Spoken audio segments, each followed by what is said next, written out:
தான் எடுக்கும் முடிவுகள்ல உறுதியாகவும் அதை சரியாக செயல்படுத்தும் விதத்துல எப்போதுமே மாறியதில்லை. மற்ற மொழி படங்கள்ல நடிக்க மாட்டேன், விளம்பரங்கள்ல எவ்வளவு கொடுத்தாலும் நடிக்க மாட்டேன், சினிமா நிகழ்ச்சிகள் பொது நிகழ்ச்சிகள்ல கலந்து கொள்ள மாட்டேன், பட்டங்கள் எதுவுமே வேண்டாம், ரசிகர்கள் மன்றங்கள் வேண்டாம் அப்படின்னு தன் நிலைப்பாட்டுல ரொம்பவே உறுதியாக இருக்காரு. அதனாலதான் அவரை நம்ம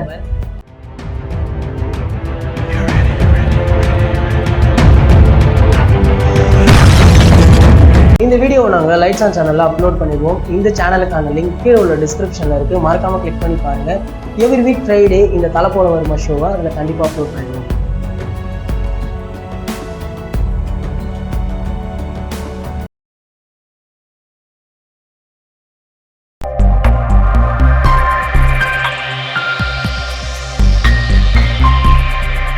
இந்த வீடியோல நம்ம பார்க்க போற விஷயம் என்ன அப்படின்னு பாத்தீங்கன்னா, நம்ம சூர்யா ஒரு முக்கிய ஹீரோ படத்துல கெஸ்ட் ரோல் பண்ண போறாராம். அதை பற்றியும் நம்ம அஜித் சார் தன்னுடைய படத்தையும் ஒரு டைட்டில நிராகரிச்சிருக்காரு. அந்த டைட்டில தற்போது இன்னொரு படத்திற்கு வச்சிருக்காங்க. அது என்ன படம் அப்படின்றத பத்தி தான் பார்க்க போறோம். சரி வாங்க பார்க்கலாம். மணிரத்னம் சாருடைய டைரக்ஷன்ல ஆயுத எழுத்து படத்துல சூர்யா சாரும் மாதவன் சாரும் முதலாக இணைஞ்சு நடிச்சிருப்பாங்க. இந்த படம் 2004 திரைக்கு வந்தது. அதுக்கப்புறம் கமலஹாசன் சாரும் மாதவன் சாரும் நடித்த மன்மத நம்பு படத்துல சூர்யா சார் ஒரு கெஸ்ட் ரோல் பண்ணிருப்பாரு. தற்போது நீண்ட இடைவெளி பிறகு சூர்யா சாரும் மாதவன் சாரும் மீண்டும் இணைஞ்சு நடிக்க போறாங்களாம். ராக்கெட் ரகசியங்களை வெளிநாட்டுக்கு விட்டதாக 1994 கைதானவர் விஞ்ஞானி நம்பி நாராயணன். அதுக்கப்புறம் இவர் குற்றம் செய்யல அப்படின்னு ரிலீஸ் செஞ்சுட்டாங்க.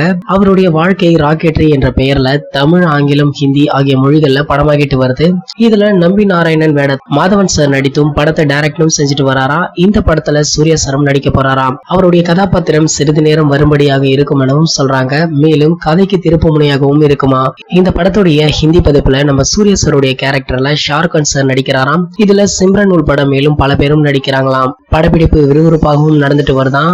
இந்த படத்தின் படப்பிடிப்பு ரொம்பவே விறுவிறுப்பாக போயிட்டு இருக்கான். சரி, நம்ம அஜித் சார் எந்த படத்துடைய டைட்டில தான் நிராகரிச்சிருக்காரு அப்படின்றத பாத்திரலாம். அஜித் சார் நடிப்புல வெளியான படங்கள்ல ஒரு சில படங்களுடைய தலைப்பு கடைசி நேரத்துல கூட சேஞ்ச் ஆகலாம். அது அனைத்து நடிகர் நடிகைகளுக்கும் சினிமாவில் நடக்கிற ஒரு சாதாரண விஷயம் தான். அப்படி அஜித் சார் KS ரவிக்குமார் சாருடைய இயக்கத்துல நடித்து வெளியான படம் தான் வரலாறு. அஜித் சார் 3 கெட்டப்ல நடித்திருந்த இந்த படத்திற்கு முதல்ல வைக்கப்பட்ட தலைப்பு காட்ஃபாதர். ஆனால் அப்போது படங்களுடைய தலைப்பில் இருந்த வரி சலுகைக்காக அந்த தலைப்பு மாற்றிட்டாங்க.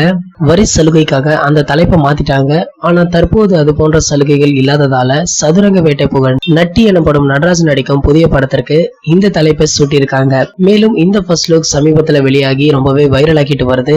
இந்த தகவல்கள் பற்றிய உங்களுடைய கருத்துக்களை கீழே உள்ள கமெண்ட் செக்ஷன்ல கமெண்ட் பண்ணிடுங்க. இந்த வீடியோ பிடிச்சிருந்தா லைக் பண்ணுங்க, ஷேர் பண்ணுங்க. இது போன்ற பல சினிமா செய்திகளுக்கு நம்மளுடைய சேனலை சப்ஸ்கிரைப் பண்ணுங்க. மேலும் அப்டேட்டை மிஸ் பண்ணாம பார்க்க பக்கத்துல உள்ள பெல் ஐகானை கிளிக் பண்ணுங்க. இந்த 2 வீடியோவை நீங்க மிஸ் பண்ணிருந்தீங்கன்னா கிளிக் பண்ணி பாருங்க.